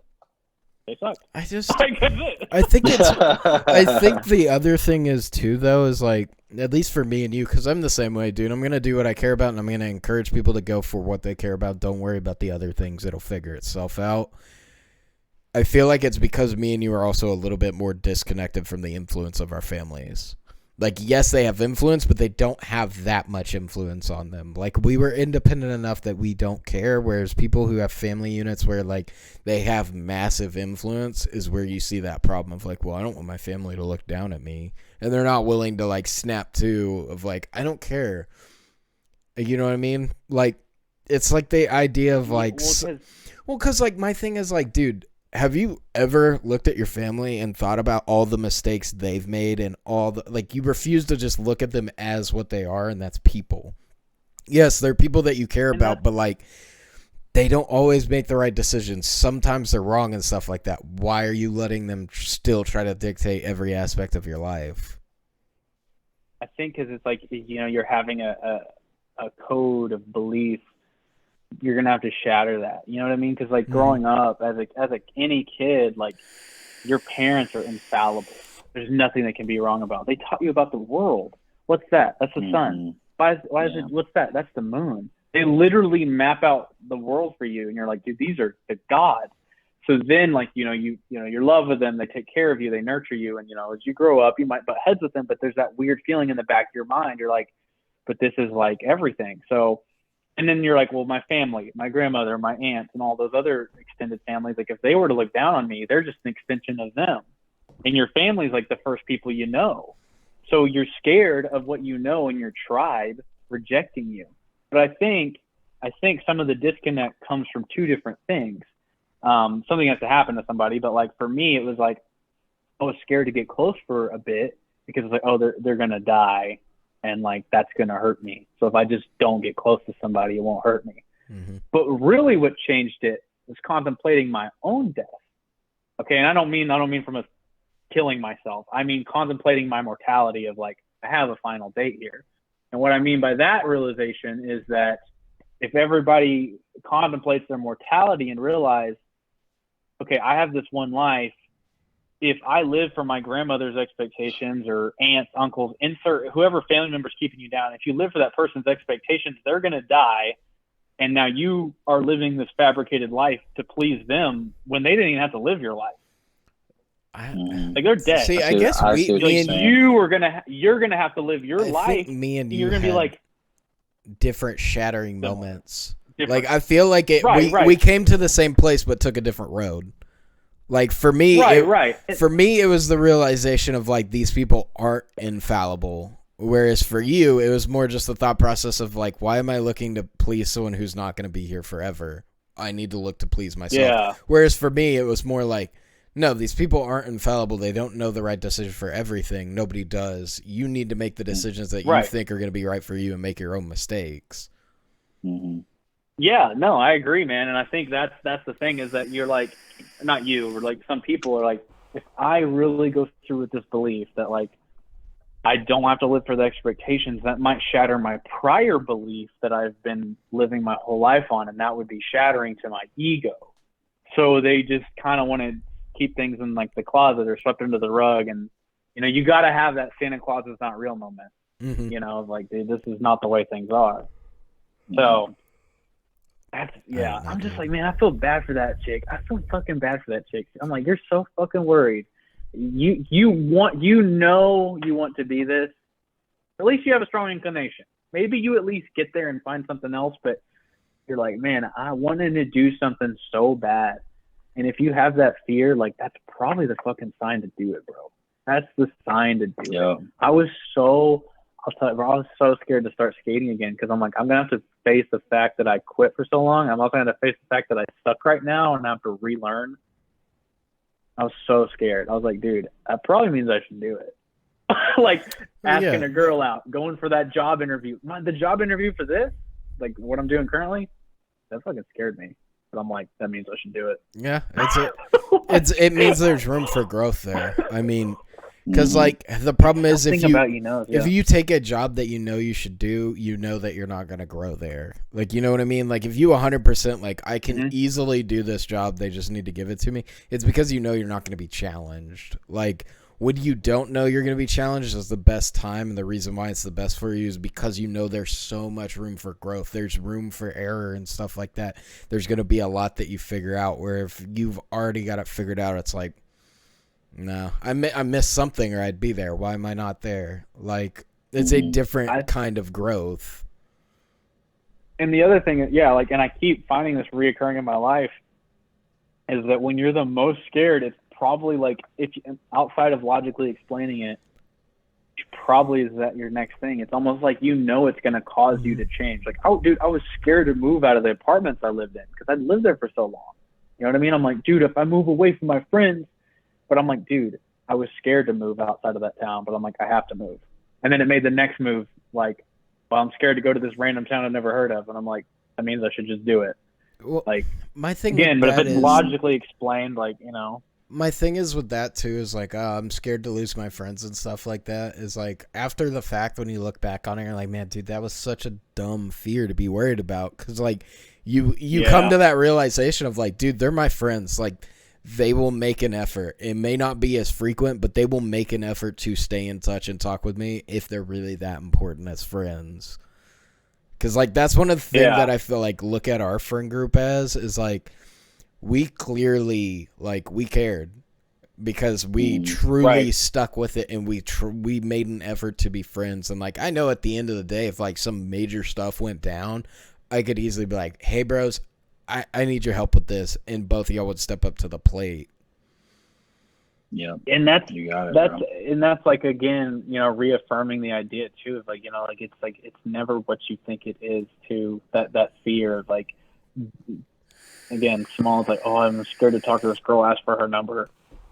When you actually just get told a no, you're like, that was it, you know what I mean? Or you get the number and you're like, yay, I freaking made it. Like, there's so many things. Going to the gym for a lot of people, and they're like, oh, this isn't that bad. Most people here look like me, bro. Right? Yeah. There's a starter section, you know what I mean? Like, it's not that bad. Or anything, it just over and over in life. You're just like, all of that stuff was made up in my head. And like, also visualizing the failure can cause you to screw up too. I was visualizing a particular way the board was going to hit my shin the other day.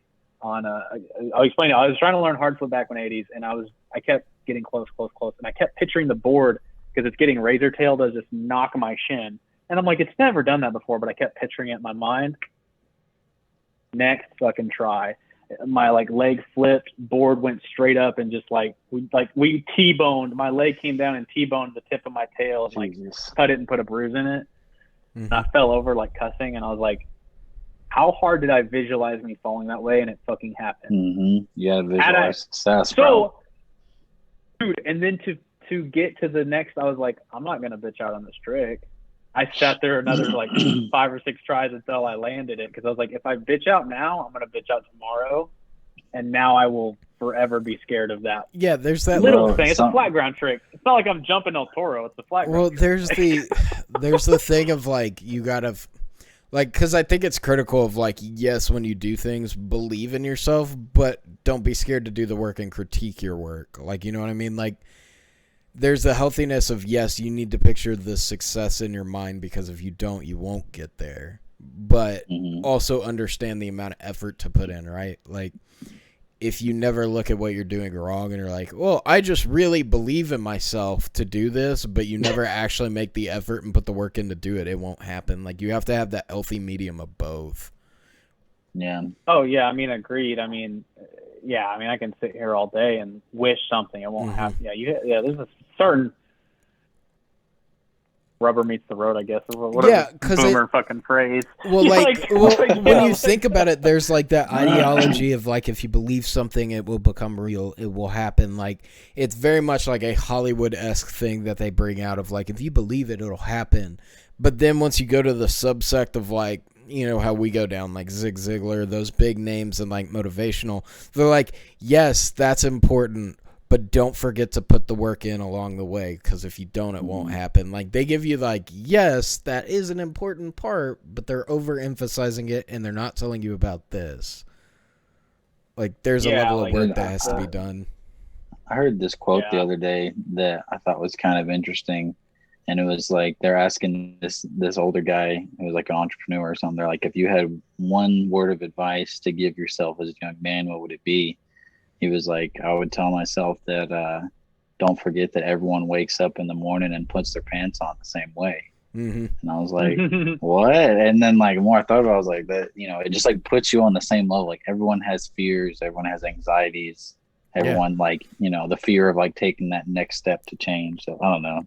It's brings you back down to earth. Yeah, no, it's that's just it. I do feel there's some that you learn over time, some quicker than others and stuff like that.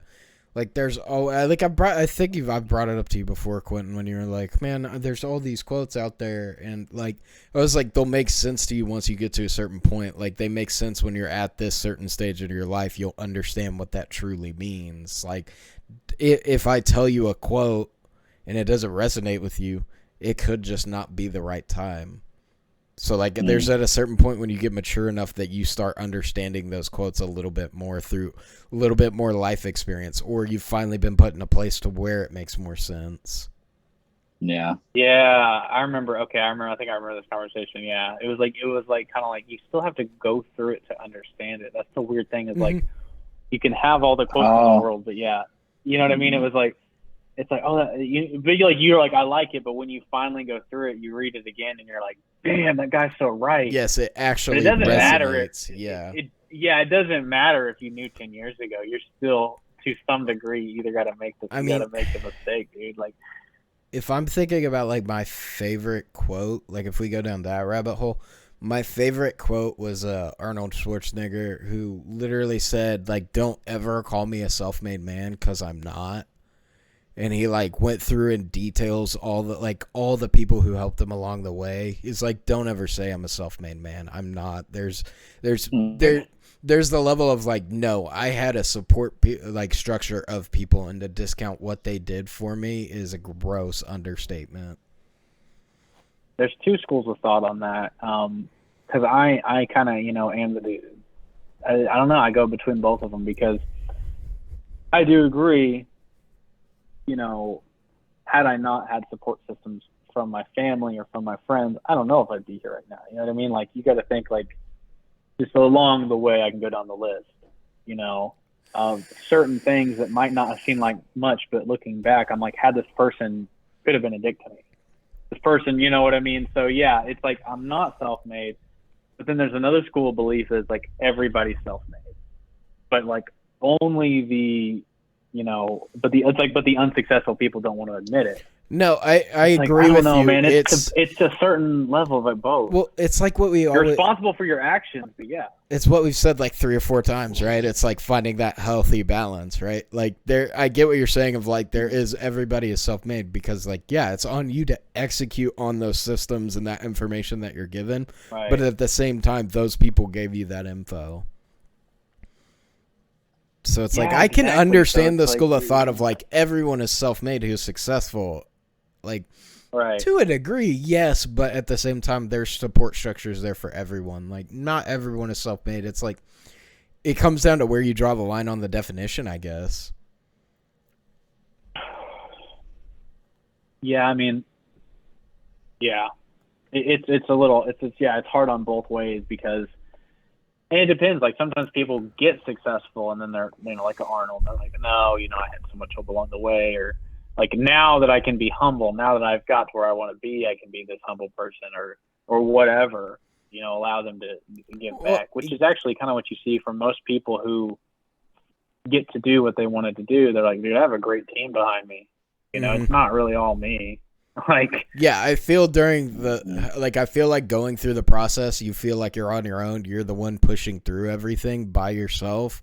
But then once you look back and your head's out of that, tunnel, the best way to describe it is like hyperspace kind of, where like you're so laser focused on one thing that you're only looking at that. And then once you look back on it, you're like, it wasn't just me along the way. There's so many other factors that played a part. Like while I was in it, I thought it was just me, but then you realize like, no, it wasn't just me. I needed all these people to do this, and I got lucky enough to find these people at the same time.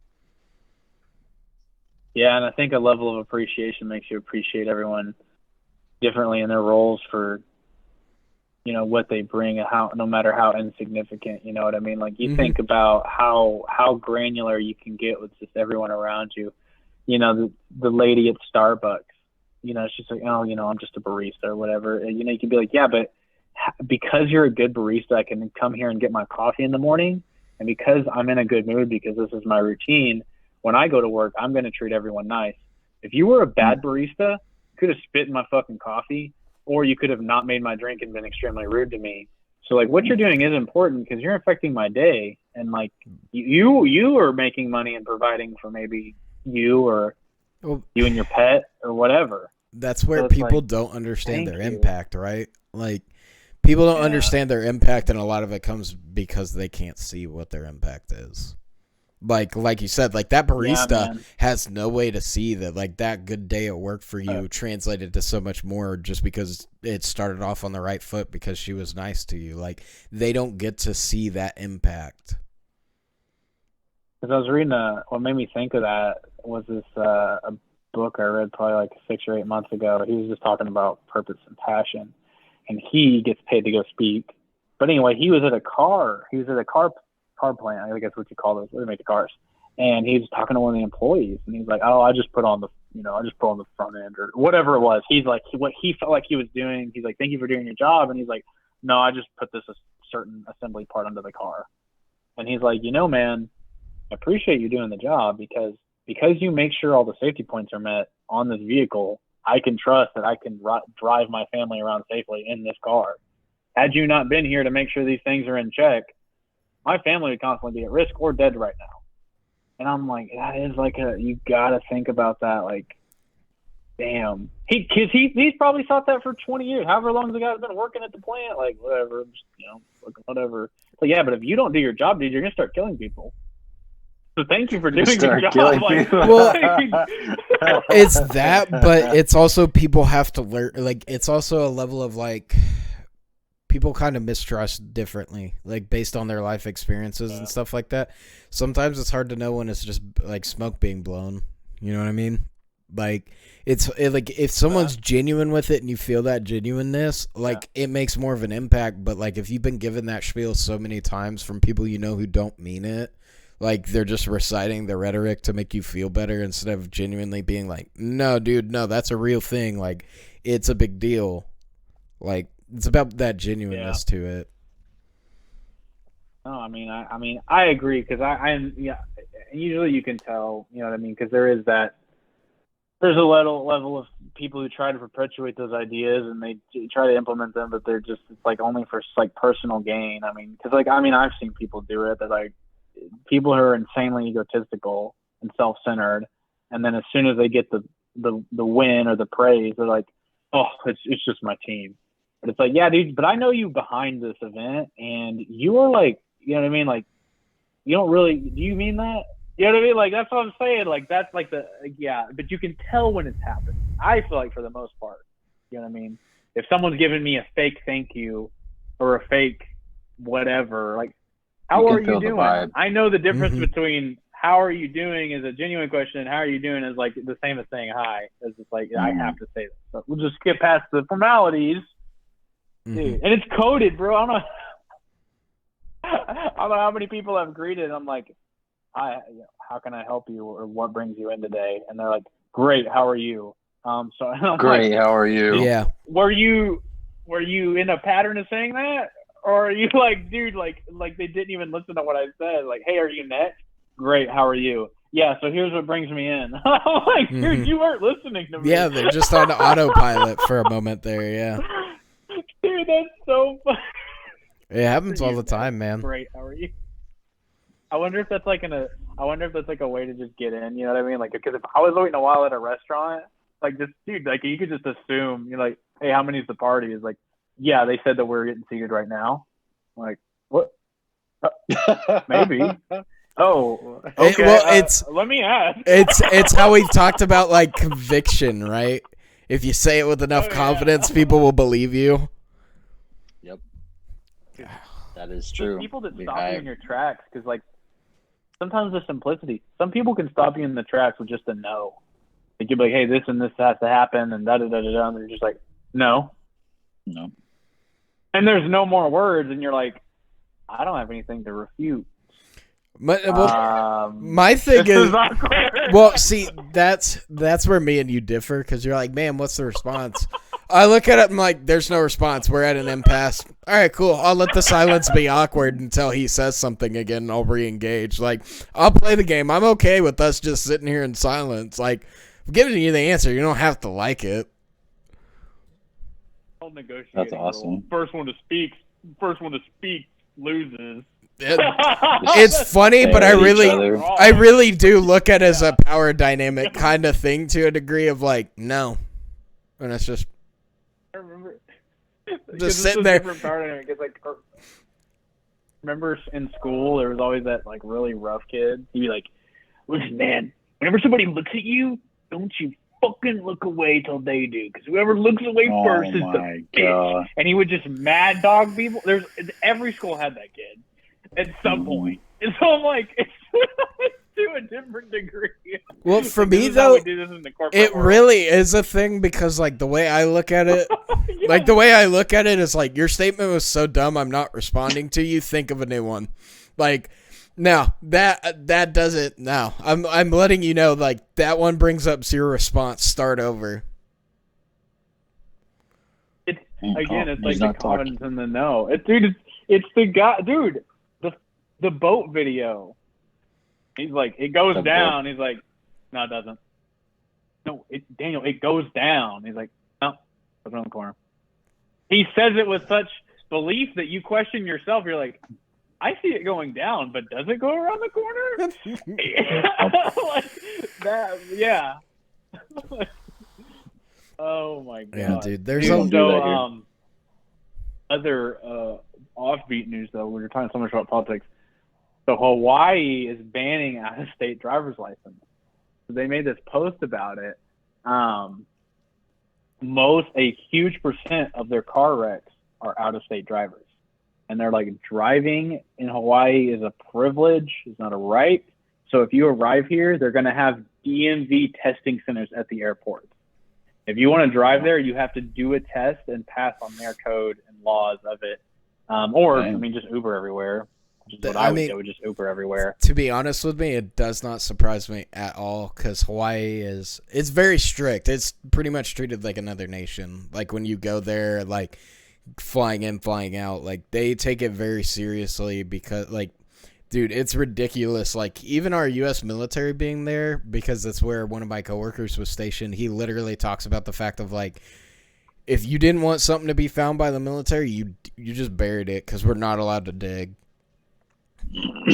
Dude, there's like, it's sacred. Like I want to go there and experience that culture. Like, because there's like, you see people that come from there, they have like just an air about them that is very relaxed. Like they can be successful in a corporate world, but like, it's just so like, they're just like, yeah, man, like the aloha, I think it's the aloha spirit or whatever they call it. Like it's a different vibe, dude. Like there's this really good skater popping off right now who lived there for a while, but even in his skate style, it's like he's floating and you're just like, damn, like that culture is so ingrained in you, in the way your body moves. You know what's funny about it is they're very protective of their culture too. They don't like people coming there.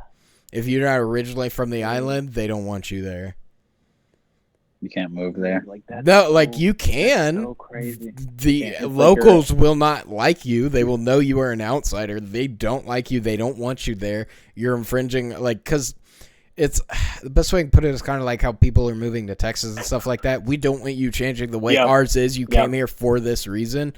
Don't try to affect it. That's kind of how they look at it. Is like, we don't want you here. You don't know what this is actually like. You're going to warp and twist it, and then it's not going to be what it is anymore.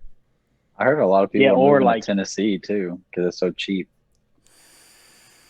I mean, that's what I'm saying. Like, you're the outsider until you prove yourself. Like, you'd have to prove yourself technically. Like, it's the same thing there. Like, that's so crazy. Like, and this is going to sound super dumb, but, like, I feel like a lot of people forget about Hawaii existing because it's like it's very like separate. It feels like you vacation to Hawaii and you're like, wow, that's a huge vacation. You don't think it's part of it as the U.S.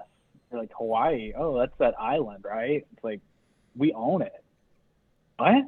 Yeah, we own that. Like that's so. Like weird. I think the same thing about Alaska too. Is it's like it's so disjointed from the mainland that it's different. It's not the same thing. Just get the shovel and like just break it off and let it drift, dude. Like what the fuck is out there? Like they pay you extra to live there.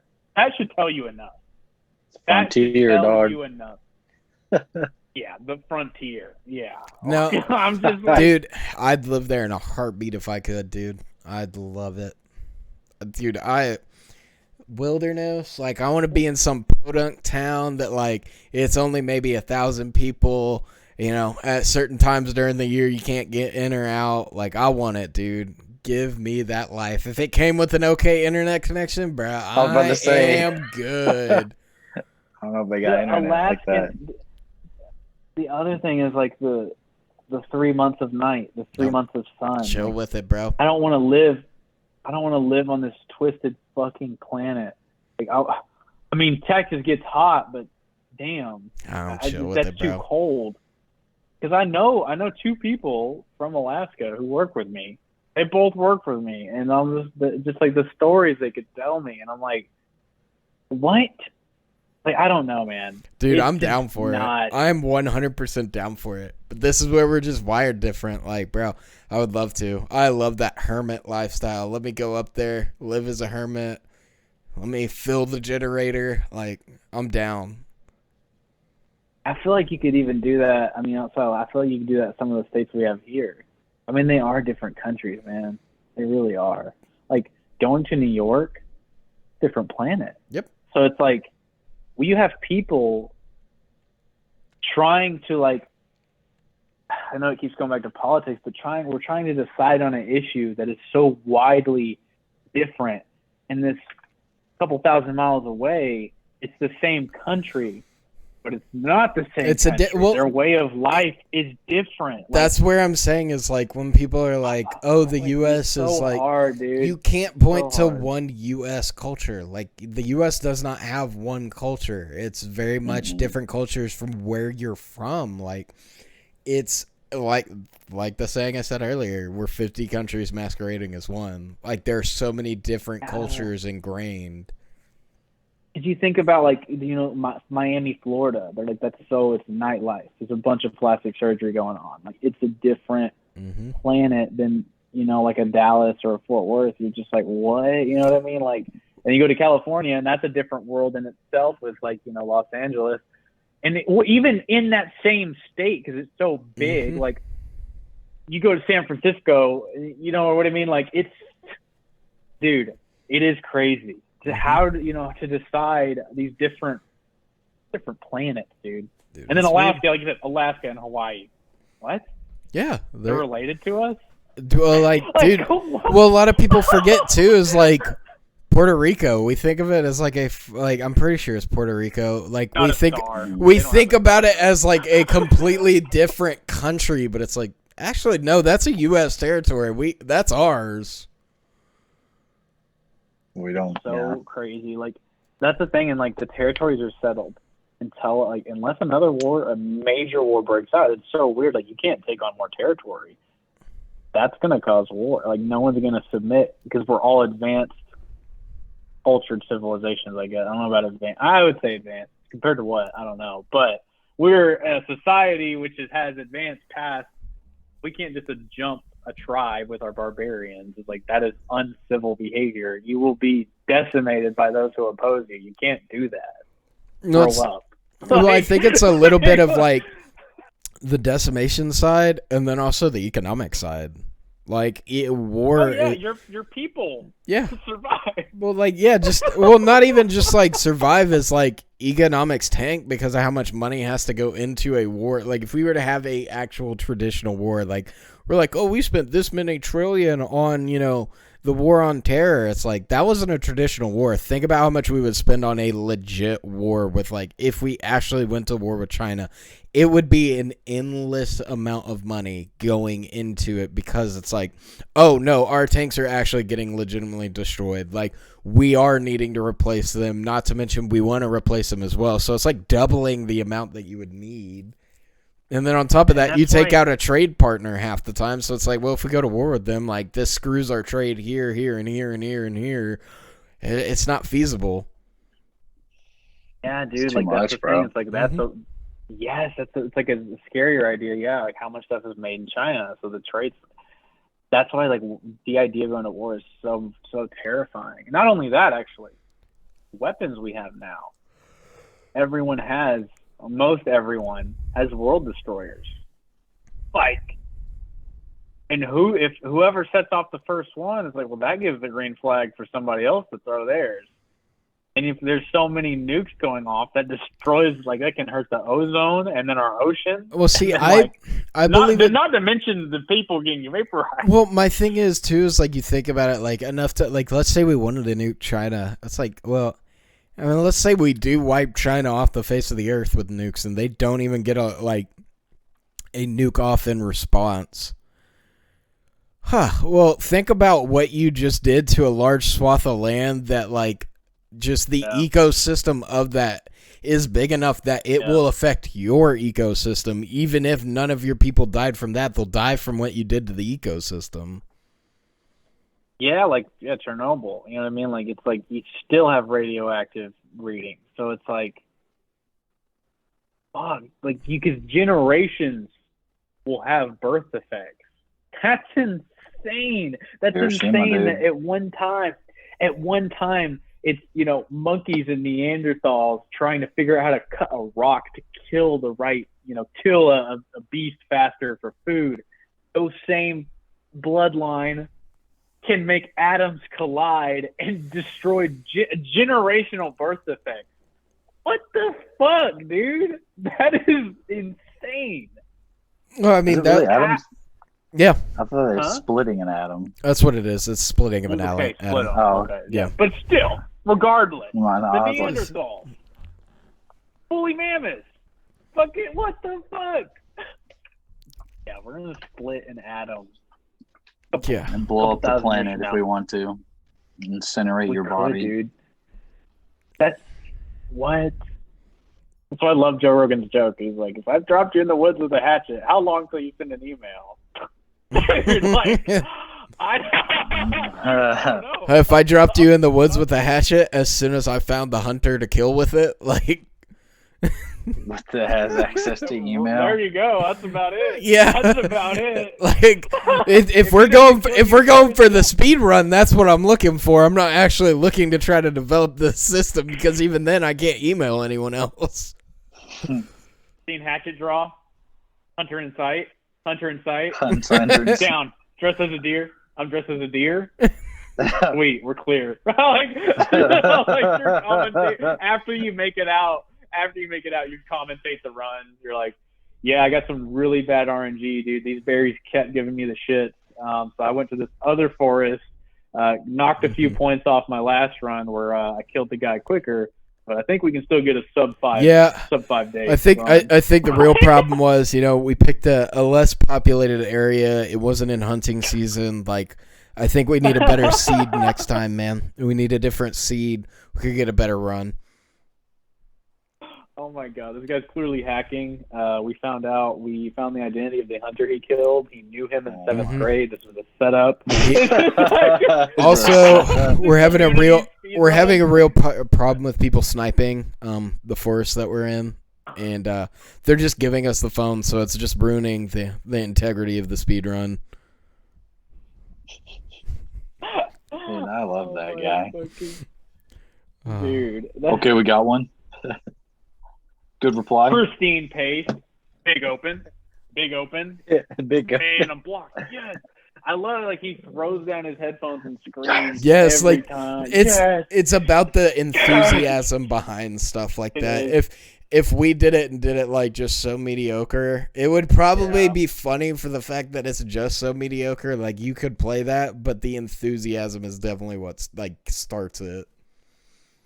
Another thing I was thinking about memes the other day, like that. Okay, so that guy's a great example, the speedrun guy. It's funny, dude, but it's also like, you really think about how many things you have to have seen to make that funny. Like, you have to have at least been on Tinder or kind of understand how Tinder works. You have to, or even Snapchat. Then you have to have seen speedruns and then understand what makes that culture good and funny. And then it's predicated on the other idea that, like, it's like, if you've seen all of these things, this is hilarious to you. Because, like, if you showed it to, like, your uncle or your dad, like, they might laugh because, like, it's stupid. But it's like, if they hadn't been involved in any of those things, like, so what is this guy doing? Mm-hmm. Like the black kid on the Modern Warfare lobby. I'm black. Yeah. Yeah. You have to have played Modern Warfare. You have to see the same pattern. I love it. Like, I love that. Like, we changed our tag to this. It's a lot shorter, so they'll be able to read it faster. It'll go a lot quicker this way. We figured that out. We could probably cut point 0.2 of a second off because we've shortened it that much. Here we go. Here's how we see if it goes. Yeah. Like, the nuance of the speed, like, you had to have seen all of these things to make it make sense. Mm-hmm. I think that is crazy sometimes too, like, understanding all the things within the joke. Yep. That's like understanding why it was so good as a joke. Yeah. Yeah, dude. There's too much to think about in a lot of shit, dude. I don't disagree at all, man. This stuff drives me nuts. Well, I'm assuming this is a good stopping point for us. All right. This has been. Say, Chief? Oh my fucking god, dude! Again, I'm going to punch you in the throat. All right. This has been Nobody Named Kevin podcast, episode 29. Like, comment, and subscribe.